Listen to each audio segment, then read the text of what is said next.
Good afternoon, and thank you very much for coming along. This is the session on making sense of content in a post-truth world, which is hosted by the Google D&I Fund. I'm Sarah Hartley, I'm from the D&I Fund, and I'm just going to introduce you to our panelists here. Before we start, can I just ask, did anybody come to our earlier presentation earlier today? Excellent. So welcome. What we're going to do is each of the panelists is going to talk for about 5 or slightly more minutes about the projects that they're operating in the fact-checking world. And then we're going to take questions from yourselves and open it up to the floor. So I'm going to hand over now to my colleague Ludwig Bleischer from the D&I Fund. He's going to explain a little bit about the fund and something about the projects that we are financing that operate in this sort of post-truth world. Okay, so I'm going to explain you a bit what is the D&I Innovation Fund and what is the framework we are operating with. So the Digital News Innovation Fund is part of a broader initiative. Oh, is it better? Yeah. I apologize. So I come back to the broader initiative. So the initiative is called Digital News Initiative, and that's a framework for dialogue and discussion with the news ecosystem in Europe.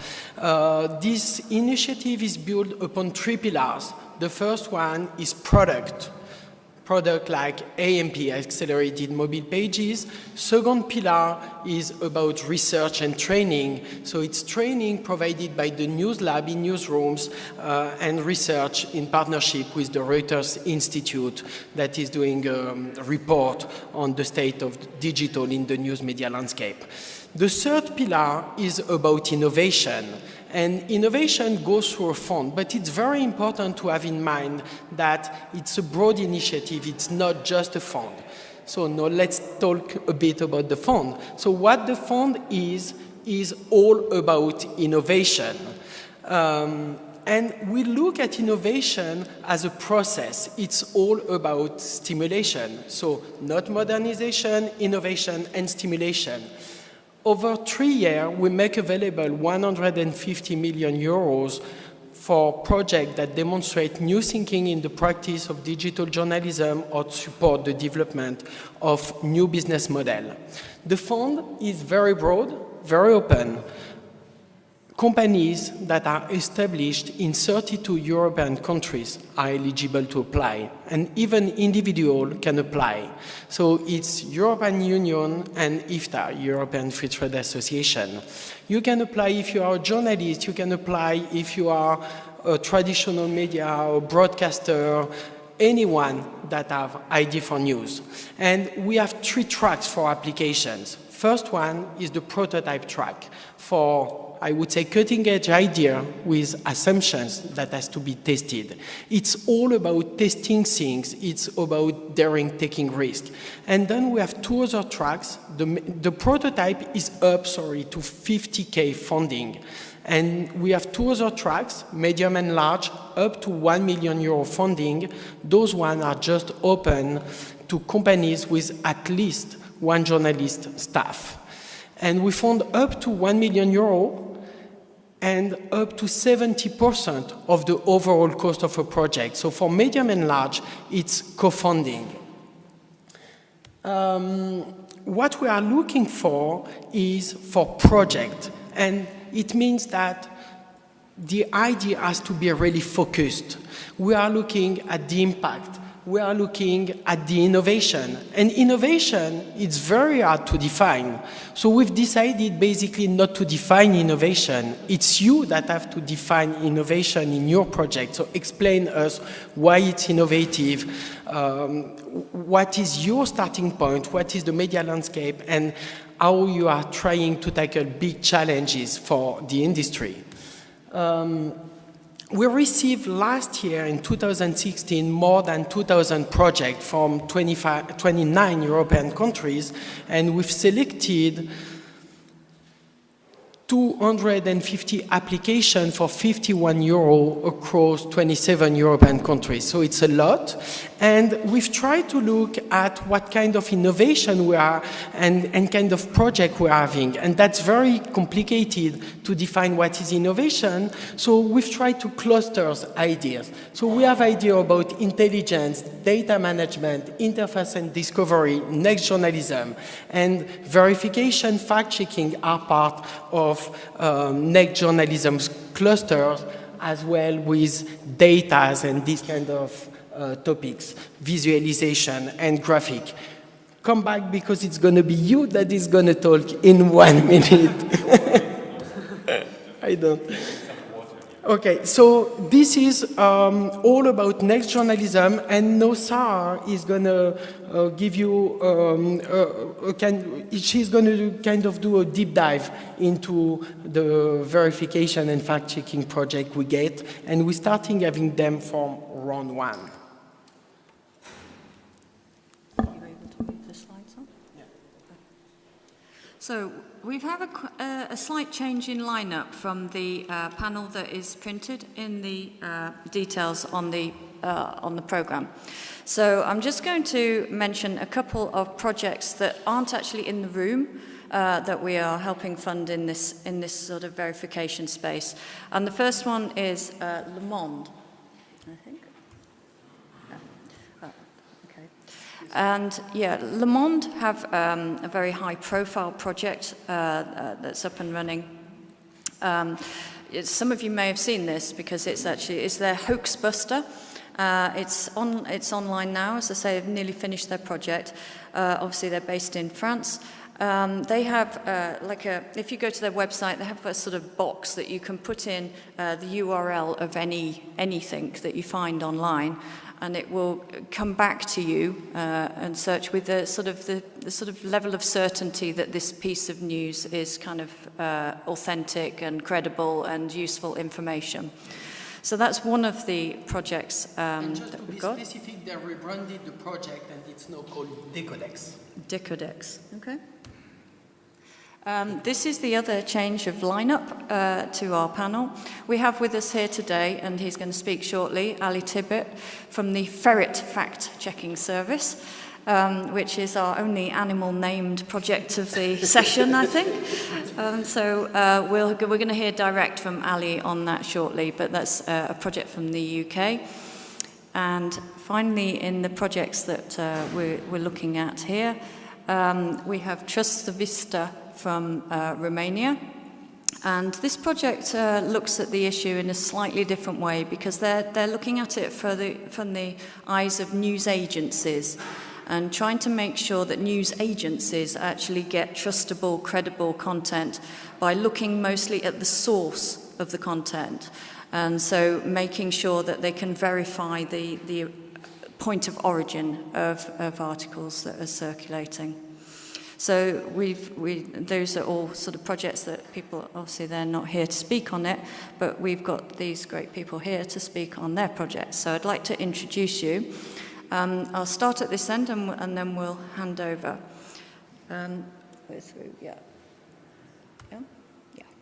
So next to me here is Phoebe Arnold, and she's head of communications for a UK project called Full Fact.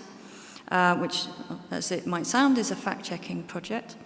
We have Ali, as I've mentioned, from the Ferret, and next to him, and who's going to kick off our panel discussion now, is Wilfried.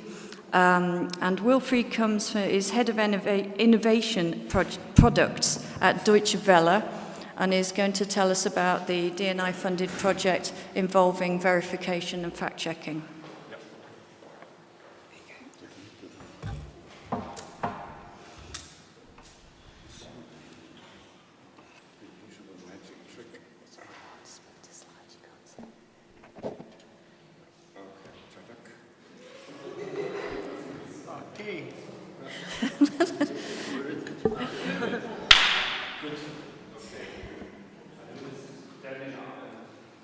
A warning, I'll be the one that uses a couple of minutes more. Sorry for that. We have to, I have to speak into the microphone. This is a microphone, okay. Good, I try. Good, it's Saturday. It's past 4 o'clock. The weather is nice. You're my heroes that you made it here to, I don't know what, the 50s panel session on post-truth, on fact and stuff. So I assure you, you will not regret it, and we'll all do our best that this is the case. And in order to get your attention, I do something that works throughout the world. I teach you a lesson in German. Yeah? So that always works. So, and this is my message for my personal sponsor, of course. This is the new, I'm not kidding it, I took this picture on my way here in the train station where I live. This is the new McDonald's advertisement, big time in Germany, and it says, Küssen macht schwanger. I think most of you saw the explanation already. That was a bit of a spoiler, so I won't have you guessing. It says, kissing gets you pregnant. Yeah? Very good, so you're all experts in German now. Still, there are 2 more lines in German. And the one is that don't believe in anything you've been told. Yeah? Glaub nicht alles, was man dir erzählt. And then they have a website, and worth looking at. And Wahrheit, that's truth in Germany, Wahrheit. So even McDonald's is now trying to tell you the truth, trying to debunk stuff. And this is a sign, I mean, if stuff is being used in advertisement, you know that it's come a long way, that it's mainstream now. And here's another example, same train station, just a different corner. It says, no fake news, got good news, and this is advertisement for a new 3D scanner. So, just so you know how that topic changed. And this presentation that tries to give you a bit of context, especially why in D&I we still need that funding for fact-checking and why there is still a need. This is the way it came. It's now in a mainstream area, whereas like, say, a year ago, that was a niche community. And if you remember last year's festival in Perugia, yes, there were sessions on fake news and stuff, but not as many as this. And so we come a long way, and it was necessary to come that way. Me, I'm working for Deutsche Welle, that's Germany's international public broadcaster, 30 languages, really, 30 languages, and I'm with DW Innovation. So we're doing experiments, let's put it like this. Some work, some fail. This is, of course, we're not as brave as this. This is our self-depiction, so we'd like to be heroic and push innovation, but yeah, I think still it's an experiment. All right, so now what you didn't know, this didn't count to my minutes, the presentation starts now. It's called Handling the Truth, yeah, because we're talking about truth, and this is of course a reference to, I mean, I don't know, I was at that session about memes and I didn't understand a lot. This is a reference to a Jack Nicholson movie where it said, you can't handle the truth, and a reminder that we journalists always had to handle the truth because we saw the full picture and we have to narrow it down. So, this is the structure. My favorite, this is one of my favorite sentences. I use it all the time. I'm German, I'm structured, I can do 3 things in 10 minutes. So this is liar, liar, pants on fire. And what I'm saying is that we have 2 types of liars, and they, of course, cause the pants being on fire. Here's number 1. This is important. I don't say these platforms that you see here, and these are very recent figures from January, they are all, the platforms are not liars per se, but liars live on these platforms and liars exploit those platforms like this one. I mean, you can dive everywhere and you find the most hilarious stuff, but this is, again, of course, this is fake, but it comes close to a report on Russian hackers, and it's in a mix with stuff that's half true, and then immediately you see this. This is Empire News, and of course, fake news is a business model now. We know that. And you all may be aware, I think everybody knew that, you get clicks on the social platforms, so you get advertising money in, and this is exactly what happened during the elections. There were loads and loads of fake news sites that were pushing out stuff like that, And believe it or not, 140 of these sites were registered in a small town in Macedonia. I think most of you came across that. And they did have an impact on the site that we all know thanks to the brilliant research that Craig Silverman at BuzzFeed did. You see that in the end of the election, they were more powerful than the legacy media. That's the thing here, and that's why this is interesting. What you hopefully didn't know is that this inspired a programmer named Amanda Warner to come up with a game called Fake It to Make It, and I encourage you all to play it. It's hilarious. You become the fake news media tycoon, and yesterday evening I created a site called the Daily News Insurgent, DNI for short. And you see that my little story there, woman secretly steals neighbors' cats and turns them into coats, which is bad, already earned me $2.36 since yesterday evening. In the game, of course. But still, it's hilarious. You can build your own fake social media site and see how you prosper and make money with fake news. Okay, back to some more examples. I'll be very quick. I'm going into fast-forward mode now. This is the poor guy that took a selfie with our Chancellor Angela Merkel, and he's now everywhere whenever anything happens. I wonder, he's probably also now being retweeted as the attacker in Stockholm. Wherever everything happened, this popped up in various languages, and it was always the same story. Merkel did a selfie with a terrorist. Poof. So these are the kind of fake news that are propagated. This is another example. Everything appears out of context. Again, I won't go into detail here. This is old stuff from 2011, popping up last year during the Brussels attacks. This is an example from Prague, actually, where you think it might be a rape attempt by refugees. In reality, this is a case of a drug-related crime here. This is a group of drug people that knew each other. Here is almost a classic. This is the Syrian hero boy, all fabricated, in that case, by a Norwegian director who wanted to see how far he could push it. This is something that made it big, at least in Greece and in Germany.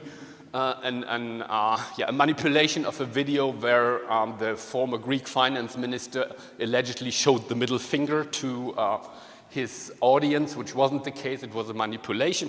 And here is the bad news. Manipulation of video will get much easier in the future because we now have a software that only needs 20 minutes sample of each of your voice, and they will have you say whatever you want. And on the right side, the Heinrich Hertz Institute and Stanford University developed a software that can do impersonations where an actor takes over the face of any figure in a video, and that's especially easy with people that have very little facial expression, like Mr. Putin, for example. Good, those were bad examples, but technology is good, bad. It can also be used like lightweight, so at the end of each section, I will have something light. Many of you may know it, it's Italy. We need to have the Pope in here. So this is the Pope's visit in America, and look what he can do. Ta-da! Yeah, people like it, and he's very proud. So, just an example. This is what you can do with technology. Nobody being harmed here. This is a fun case. Still, it's fake. More serious, much more serious, the second part, the second breed of liars. These are people we know, and we know the methodology, and we called it propaganda until now. Here is maybe the most prominent example from last year. This was a bus that runs through Great Britain for months and months, and it had a fake figure, and it was very easy to debunk it with a simple graph. The figure is nearly half the true figure. But of course, propaganda is something where you lie because you have an agenda. You want something with that. And this is what we now call post-fact, and even Angela Merkel has acknowledged that this exists. And here is a short clip that really embodies what we mean with post-fact. So can we have the audio, maybe see if it is loud enough. Crime is down. The economy is Not down ticking up. it is not down in the biggest cities. Can we have the audio a bit murder more? rate is down. Then how come it's up in Chicago, up in Baltimore, and There up in are Washington? pockets where certainly we have not tackled your national murder capital, your third biggest city. But violent crime across the country is down. The average American, I will bet you this morning, does not think crime is down, does not think they are safer. But it is. We are safer, and it is down. No, that's your view. It's I just told no. These are the national but what I FBI said, facts, but what I said is also statistics. no. What I said is also a fact. Current view is that liberals have a whole set of statistics which theoretically may be right, but it's not where human beings are. But what you're saying is, but hold on, Mr. Speaker, because you're saying liberals use these numbers, they use this sort of magic math. This is the FBI statistics. They're not a liberal organization. No, they're a crime but what I said is equally true. People feel it. more threatened. Yes, they feel it, but the facts don't support it. As a political candidate, I'll go with how people feel, and I'll let you go with the theoreticians. So you did get that. I mean, this is, the politician says he goes with the feelings and not with the facts. That's the world how we're living. But we shouldn't be surprised. This is from the playbook of the salespeople for the Trump universities. They were selling this to Trump. Let's see where it comes from. Selling feelings. It comes from a business environment. It comes from advertising. So we shouldn't be surprised that politicians are selling feelings nowadays. And maybe this is also what Jimmy Wales felt when he tweeted this like 2 weeks ago. It's a bit pessimistic, but let's see if we can do something about it. Because here we are at the impact, the pants on fire thing. This is what you do when you just Google this. And here is a far more threatening thing. Here is actually a nuclear threat that happened in a row that happened between Israel and Pakistan because the Pakistani Minister of Defense believed in a fake tweet that was supposedly come from the Israeli defense minister, and he said, oh, you forgot that we have nuclear power too, so we have an arms race starting with a fake tweet. Here is my favorite story of 2016 as such. This is what's called Pizzagate, and you can easily follow that trail like the New York Times did. And here we are at the impact and the intersection of journalism. Actually, the New York Times, 2 journalists and 1 data visualization specialist to go down every detail of that totally hilarious story.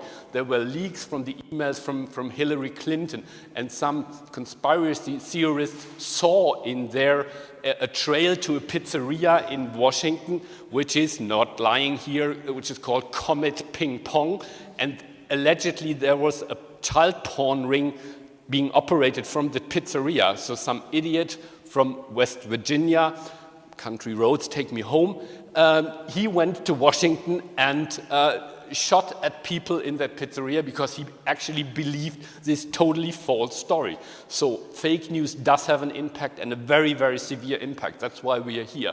So now for journalism, and this is the final part, journalism is the best obtainable version of the truth. I show you a brief example of why this is so complex now.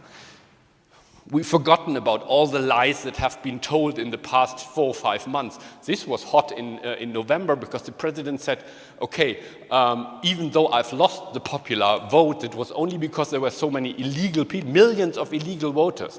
That came from this tweet. That's a self-employed expert on voting. You see his Twitter handle, Jump Vote, and he came up with that claim out of nowhere.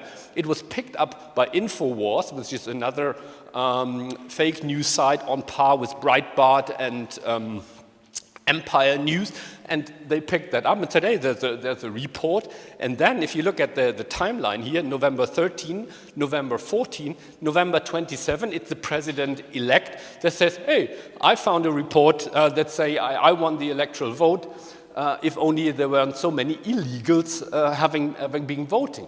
That again was picked up by the press, and this is what happened then. Voting is a privilege in this country, and you need to be legal, not like California where 3 million illegals voted. Where are you getting your information? From the media. Ta-da! Here you see it. This is a vicious circle. Lies being spread on these social media, being kind of fueled by the second breed of liars that have a propaganda action, and we are being called liars press, and our trust is down.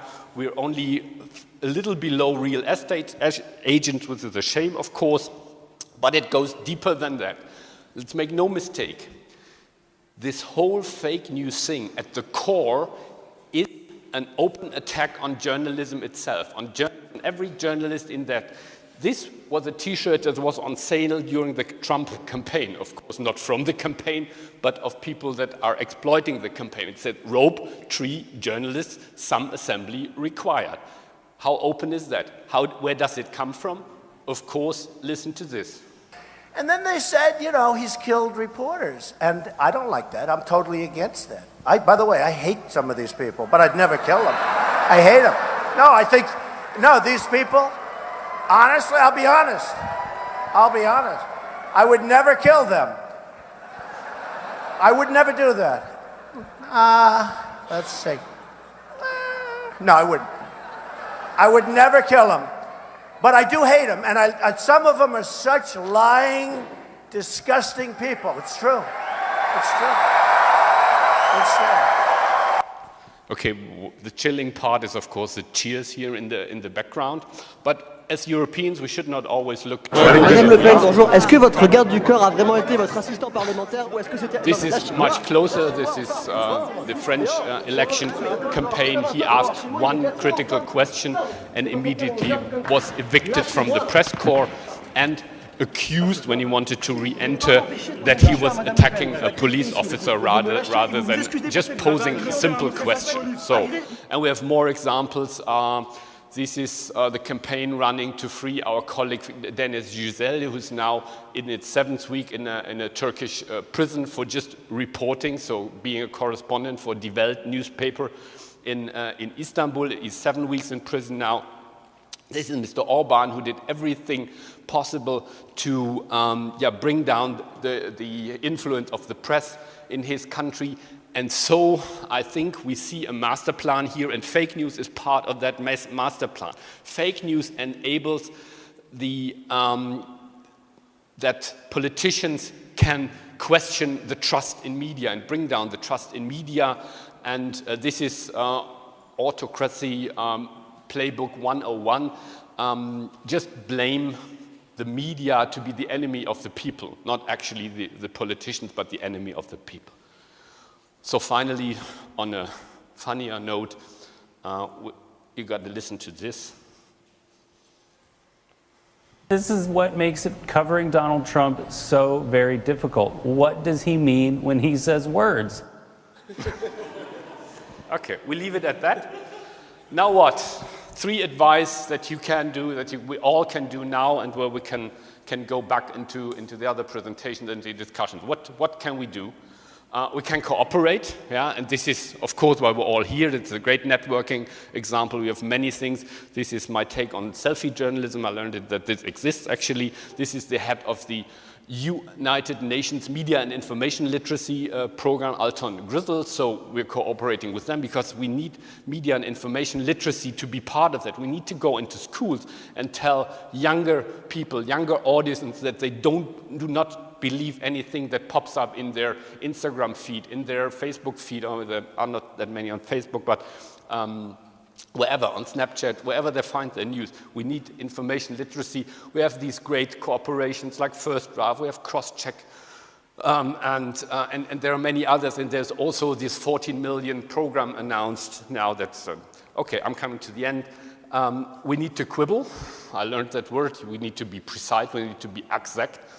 So we don't let politicians get away with even a smaller breach of the truth. This is the Austrian presidential candidate, Mr. Hofer, and he had that on Facebook 3 weeks ago and said, hey, my daughter wanted pizza, so we get pizza, wonderful. And then people were retweeting, why is there no snow in your backyard? So eventually he just kind of had that from last year, I don't know, and thought, okay, let's portray myself as a family man. Wow. Okay. So don't let them do this. Train your people so that they know where to find sources of misinformation. Train them. And then finally, this is, I think we will make the slides available so you can look, gear up. Look at your production processes. I mean, you have video editing, you have content editing, you have audio editing, but you have very rarely a verification tool, and this is why we are here. This is why we have been invited kindly to present, and we had a full session yesterday. We unveiled Truly Media, verify together. That's the claim here. That's a collaborative tool for journalists, for newsrooms to work together on verification. I won't go into great detail here. As said, the core thing is you can collect, organize, and verify all in one tool. That is an editorial process we put into software together with our partners from Greece, with the Athens Technology Center, and this is also supported by technical tools. So this is it, and if you do things right and good, then you get some reward here, even for software. We got this tweet after a presentation, and I think this is as good as it gets. Don't stop fighting, and that's it all. Thank you, and sorry for going over the time. Thank you. Okay, so slight change of scene, and Ali Tibbett from the Ferret is going to talk us through some of the work that they're doing in Scotland. There's so much in there that's a totally fantastic overview, and I must apologise at the start. I was up till 5:30 last night. This conference has already nearly killed me, and I won't have as much energy as sorry, I forgot your name already. It's terrible. Yeah, as Wilfred. So my apologies. However, so focusing back down on onto the Ferret, I've come from Scotland, and I am the co-founder of a tiny cooperative project which has been going for about 2 years now. And one of the reasons, I suppose, I want to give you a bit of an overview of why we formed it in the first place, because it addresses some of the issues which you raised here, in the sense of we were really interested in addressing a lot of those trust factors. You know, in the UK, journalists are actually below estate agents, not just above them, in terms of trust. And there's a lot of reasons for those. Though, you know, there's a problem with media diversity in the UK. There is a problem with a lot of, obviously, commercial news websites are optimized to sell you adverts. So if you're getting free commodity news, to some extent there's a problem that people are more and more aware of in terms of surveillance and what happens, you know, your personal data. There is, during the first independence referendum in Scotland, in the run-up to it in 2014, the media became incredibly polarized, and partly that was because of the politics, and partly that was deliberately stoked up, as it were. We actually held off our formal launch of our project until after the first referendum, because we felt it was almost going to be impossible to launch any kind of new media project without being characterized as either Scottish nationalists supporting or unionists supporting. So there's this incredibly partisan media that has only got worse with the Brexit process. We're looking at we're looking at another independence referendum of some kind, potentially in Scotland again. And so we felt that there was actually really a place for somebody avowedly saying, in some ways quite old school journalism values of non-partisanship, you know, we don't do opinion pieces, we don't do anything like that, we just do straight investigative journalism, and we don't do commodity sort of press release news either. So it was set up to address a lot of these problems. It's transparent about its ownership, in the sense that we're very clear about, you know, at the moment, I counted again, the number's gone up from last time I was on a panel, so we're on 540 paying subscribers, and they not only they don't just subscribe, they actually become a member of the, you know, they part own the project. That's a key point for us. And so that's one way that we address that lack of trust, in the sense that readers can actually get elected to the board, and there are places reserved on the board to, you know, to get directly involved in the governance of the organisation on a daily basis. So that's the big picture, if you like. And we have been running investigative news stories, and we've built up a track record of breaking original exclusive stories, which nobody else has done in the Scottish media. And we work constructively, you should add, with, you know, more mainstream media outlets. It's not adversarial. so in some senses, the next logical extension of that was to launch a fact-checking project, because we felt that we had already built a foundation which you can build a non-partisan fact-checking project on.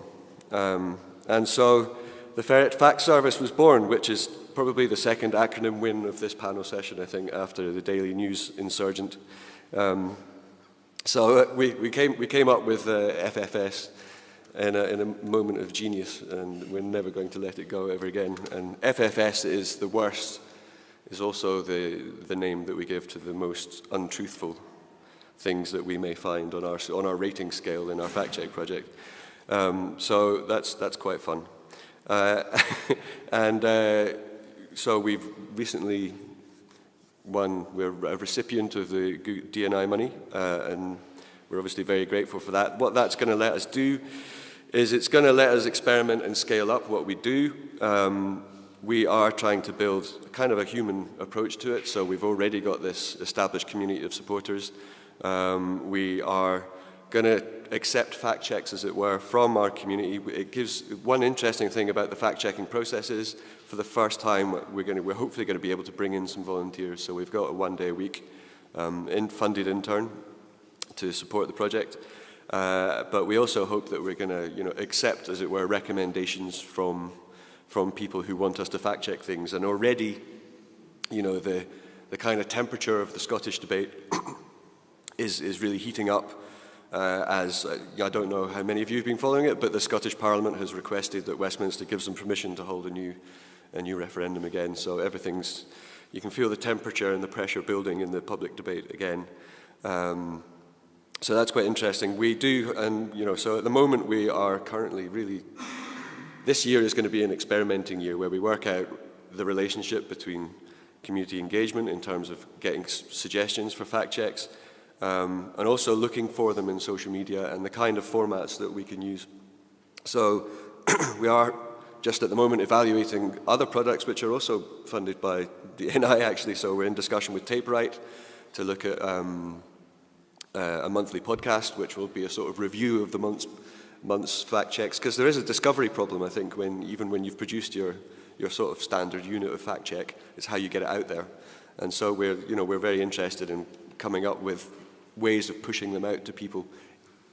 So we're going to be looking at TapeWrite and doing an audio sort of monthly review. We're going to be looking at using Trust Vista, which was mentioned before. We're working with Midan and BuzzSumo, you may be familiar with. So we're evaluating all these tools, and the idea is that we will be able to keep across the kind of what people are talking about outside the mainstream media, because again, the learning from the first independence referendum was there are all sorts of really bizarre memes which weren't produced by any mainstream media organization, and there were huge Facebook groups, for example, where these things spread, and actually quite hard to pick up if all you're doing is kind of text alert searches on mainstream media properties. So we're looking to get right into that. And that leads me nicely onto the kind of challenges that we face in terms of formats. In some senses, you want to produce your debunking in the same format that it appeared in, and how you insert it into those communities, especially if you might not even be welcome. If we're perceived as not in the right tribe, how are we going to get into that Facebook group? How are we going to, do we have to use the tactics of the fake news guys and kind of covertly insert it into a Facebook group as somebody else? Discuss. It's a bit unethical, but there we are. Anyway, I'll stop there. Good starting question. But before we do that, Phoebe from Full Fact is going to tell us about their operation in the UK and what they're currently up to. Thank you, and thanks both of you. That was really interesting. So Full Fact is the UK's independent fact-checking organisation. We've been going for about 7 years, and we've fact-checked 2 referendums and 2 elections, just about. Thank you, yeah. We have a cross-party board of trustees, so we're not partisan, and we have a mix of funding. So we have about 300 individual donors, so I was really impressed with your figures. And we fact-check claims from politicians, journalists, and lobby groups, so maybe charities, anyone really has an impact on public debate. The other important thing to say about full fact is that, unlike a lot of fact-checking organizations around the world, we also pursue corrections. So when we find that something's inaccurate, we then go and ask the person to stop saying it, and that's what my job is. That's the part of the company that I run. Before I did that, I was our EU referendum campaign manager, where, among other things, I was responsible for our live fact-checking. And that relates to automated fact-checking, which is what I'm going to talk about in this session, which the Google D&I Fund very kindly funded last year. They gave us £50,000 to build that. So I'm going to explain, not yet, thanks. Oh, you've done it. What we're not doing with automated fact-checking, what we are doing with Google support, and what difference we think it will make to journalists, because we're at a journalism festival. So the first thing to say is that fact-checking is really hard. You guys know this. It takes a lot of time, it takes a lot of skill and familiarity both with data and with the claims themselves. Fact-checking, automated fact-checking, is even harder. We're actually advising something called the Fake News Challenge at the moment, which you should definitely go and look up. And they concluded that the truth labeling task is virtually impossible with existing artificial intelligence because of these various technical and logistical practical challenges, which I won't go into now because they're on the slide. And there are a lot of quite, in my opinion, overblown claims being made about what automated fact-checking can achieve. Machines can't judge nuances like humans can, and we're quite a long way off from being able to teach them about some of the kinds of political claims that we hear. But it can be useful, and we hope that basically humans can use it as a tool rather than that it will replace humans. I don't think that's ever going to happen. Because a lot of fact-checking is repetitive. Politicians repeat themselves. You've probably all got examples from your own countries of politicians saying things over and over again. But that's actually quite useful for fact-checkers because it means we can be prepared. And instead of wasting fact-checkers' time looking at the same numbers over and over again, we can get fact-checkers doing much more important nuance work, like looking into questions that machines can't, like, is the National Health Service about to go bust because it's underfunded? So we hope that fact-checking will kind of free up our fact-checkers to do the more important high-level work, which at the moment they don't have that much time to do because they're running around doing stuff that machines could do. So yeah, I also wanted to mention, have any of you heard of Andrew Ng? He's a machine learning expert. He works with Baidu. He's really incredible, and he's just written a really good short article explaining what he thinks the limits of machine learning are. And he says, the Industrial Revolution freed humanity from much repetitive physical drudgery. I want AI to free humanity from repetitive mental drudgery. And we think that that's a good aim for automated fact-checking. Next slide, please. If you want to know more about the kind of technical approach that we're taking and the kind of projects that have happened so far, because there are a lot of them all around the world, really exciting ones, you should go and read our report, which was written by my colleague Mevan, who leads on this work, and my director, Will Moy. So now I'm going to explain quickly what we're doing with the Google D&I money. Number one is what we call trends. So this is meant to help us scale our work. So as any of you fact-checkers know, there are so many claims that you could check. And one of the challenges is simply deciding which ones you focus on. So we hope that with this technology, it tells us, as you can see, how many times the claim has been seen since a certain time period. And so we hope that that will help us, rather than just using our flawed human judgment, to think about which are the most important claims, which are the most prevalent claims, and how fast are they spreading. We also hope that it will target my work. So with corrections, if you've got one person who's responsible for half of the claims that are being made about a topic, and that claim is inaccurate, you can go to that one person and cut out a whole load of claims. Whereas if you didn't know that before, you might send a few different emails, a few different phone calls to lots of random people and not have that much of an effect. You might not cut down the claims overall. So we hope that this will help with that as well. And then finally, evaluating our work. One of the big challenges for fact-checkers at the moment, all around the world, is what impact are we having? And we hope that using automation and monitoring how claims spread and what effect our interventions have, we can have some more robust data about what effect we're having and what effect other fact-checkers are having. Next slide, please. This is part of our live tool. This is a tool mainly aimed at journalists, and it's meant to make real-time fact-checking quicker and easier. So if you imagine you're watching Prime Minister's Questions in the UK, which is where the Prime Minister and the leader of the opposition stand up every week and they argue with each other. So say you've got Theresa May, our Prime Minister, and as she's speaking, the words that she's saying come out on the screen above, and Live will do two things. So if she repeats a claim that we've fact-checked already, it will come up, and that's what this is showing here.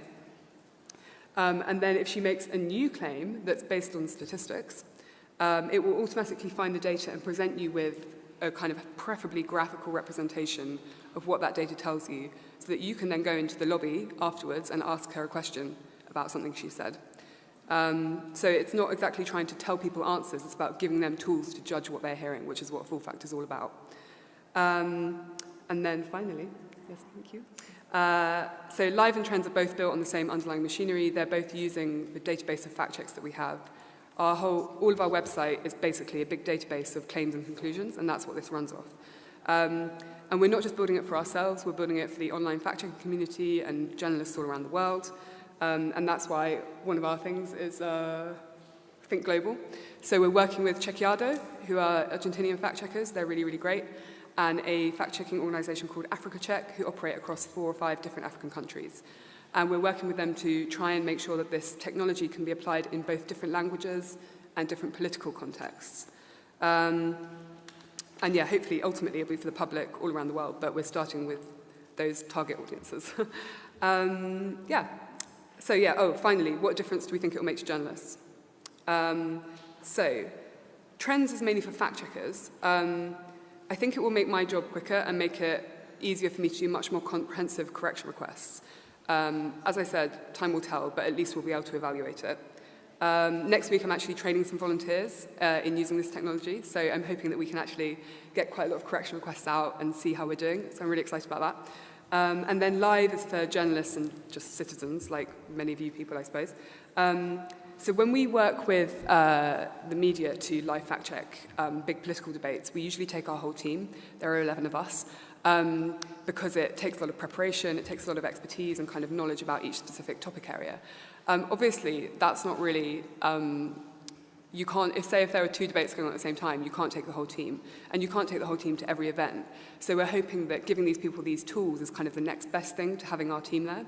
So they get all the knowledge, they get all the fact checks, but we don't actually have to be there at the same time. So yeah, we're just hoping that will help journalists to hold politicians to account. Thank you. That was fascinating. Thank you, all 3 of you. Thank you very much.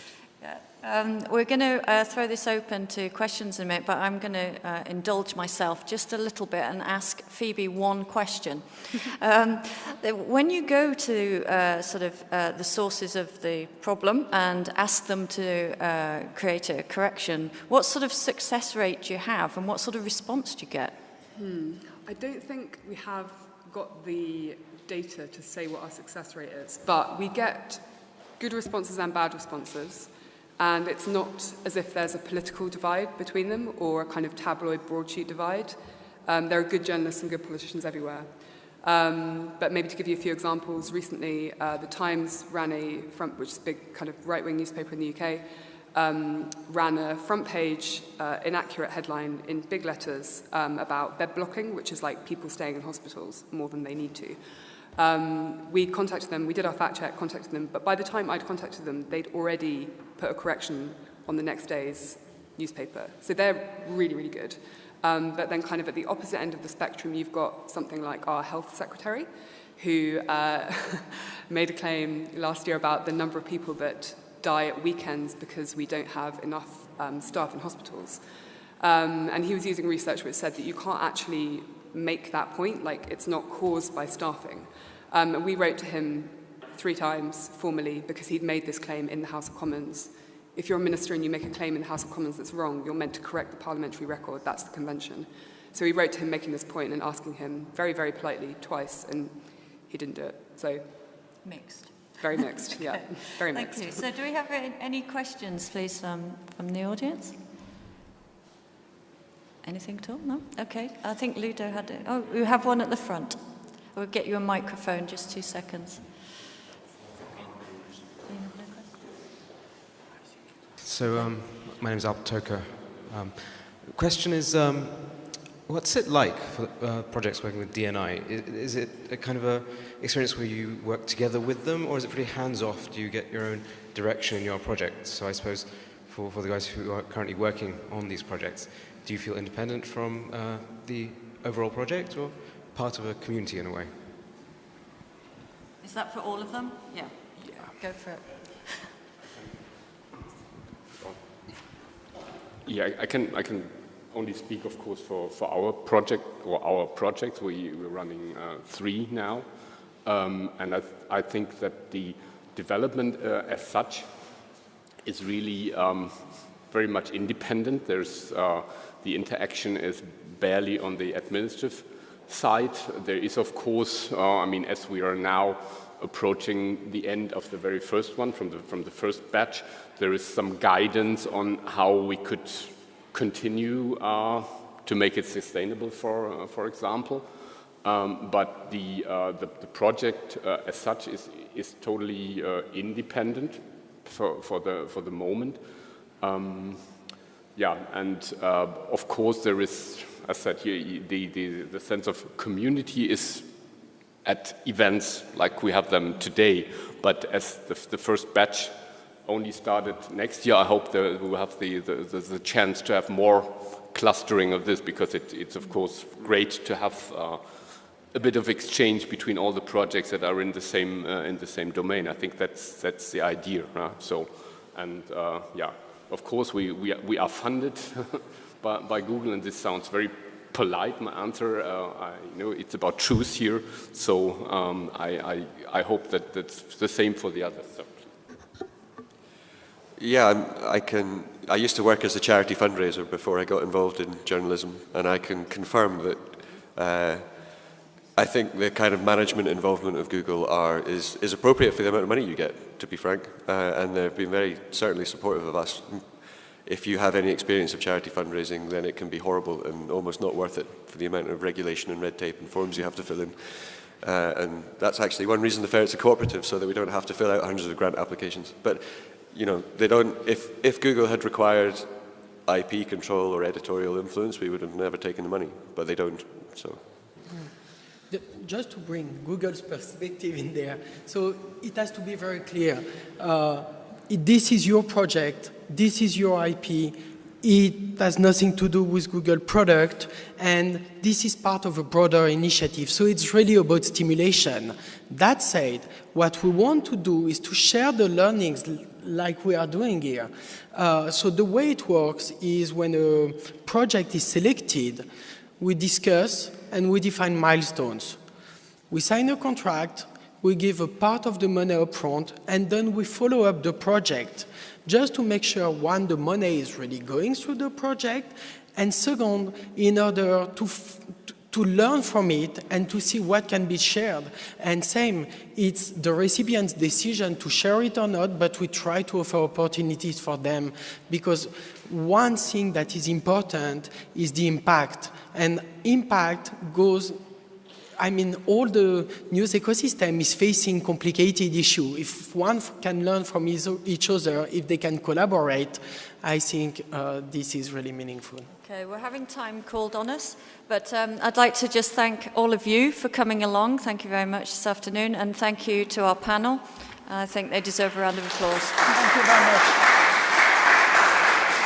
Complicated to define what is innovation, so we've tried to cluster ideas. So we have ideas about intelligence, data management, interface and discovery, next journalism, and verification, fact-checking are part of next journalism clusters, as well with data and these kind of topics, visualization and graphic.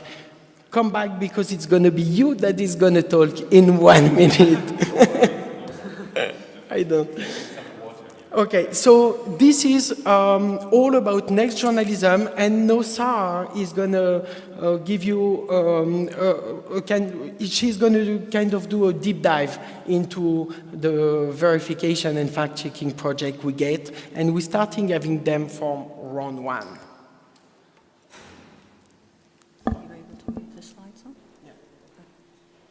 So we've had a slight change in lineup from the panel that is printed in the details on the programme. So I'm just going to mention a couple of projects that aren't actually in the room that we are helping fund in this sort of. And we fund up to €1 million and up to 70% of the overall cost of a project. So for medium and large, it's co-funding. What we are looking for is for project, and it means that the idea has to be really focused. We are looking at the impact. We are looking at the innovation. And innovation, it's very hard to define. So we've decided basically not to define innovation. It's you that have to define innovation in your project. So explain us why it's innovative, what is your starting point, what is the media landscape, and how you are trying to tackle big challenges for the industry. We received last year, in 2016, more than 2,000 projects from 29 European countries, and we've selected 250 applications for €51 across 27 European countries. So it's a lot. And we've tried to look at what kind of innovation we are and kind of project we're having. And that's very innovation and stimulation. Over 3 years, we make available €150 million for projects that demonstrate new thinking in the practice of digital journalism or support the development of new business model. The fund is very broad, very open. Companies that are established in 32 European countries are eligible to apply, and even individuals can apply. So it's European Union and IFTA, European Free Trade Association. You can apply if you are a journalist, you can apply if you are a traditional media or broadcaster, anyone that have ID for news. And we have 3 tracks for applications. First one is the prototype track for, I would say, cutting-edge idea with assumptions that has to be tested. It's all about testing things. It's about daring, taking risk. And then we have 2 other tracks. The prototype is up, to 50K funding. And we have 2 other tracks, medium and large, up to €1 million funding. Those ones are just open to companies with at least 1 journalist staff operating with. So the Digital News Innovation Fund is part of a broader initiative. Oh, is it better? Yeah. I apologize. So I come back to the broader initiative. So the initiative is called Digital News Initiative, and that's a framework for dialogue and discussion with the news ecosystem in Europe. This initiative is built upon 3 pillars. The first one is product like AMP, Accelerated Mobile Pages. Second pillar is about research and training. So it's training provided by the News Lab in newsrooms and research in partnership with the Reuters Institute that is doing a report on the state of digital in the news media landscape. The third pillar is about innovation. And innovation goes through a fund, but it's very important to have in mind that it's a broad initiative, it's not just a fund. So now let's talk a bit about the fund. So what the fund is all about innovation. And we look at innovation as a process. It's all about stimulation, so not modernization. Good afternoon, and thank you very much for coming along. This is the session on making sense of content in a post-truth world, which is hosted by the Google D&I Fund. I'm Sarah Hartley, I'm from the D&I Fund, and I'm just going to introduce you to our panelists here. Before we start, can I just ask, did anybody come to our earlier presentation earlier today? Excellent. So welcome. What we're going to do is each of the panelists is going to talk for about 5 or slightly more minutes about the projects that they're operating in the fact-checking world. And then we're going to take questions from yourselves and open it up to the floor. So I'm going to hand over now to my colleague Ludwig Blieser from the DNI Fund. He's going to explain a little bit about the fund and something about the projects that we are financing that operate in this sort of post-truth world. Okay, so I'm going to explain you a bit what is the DNI Innovation Fund and what is the framework we are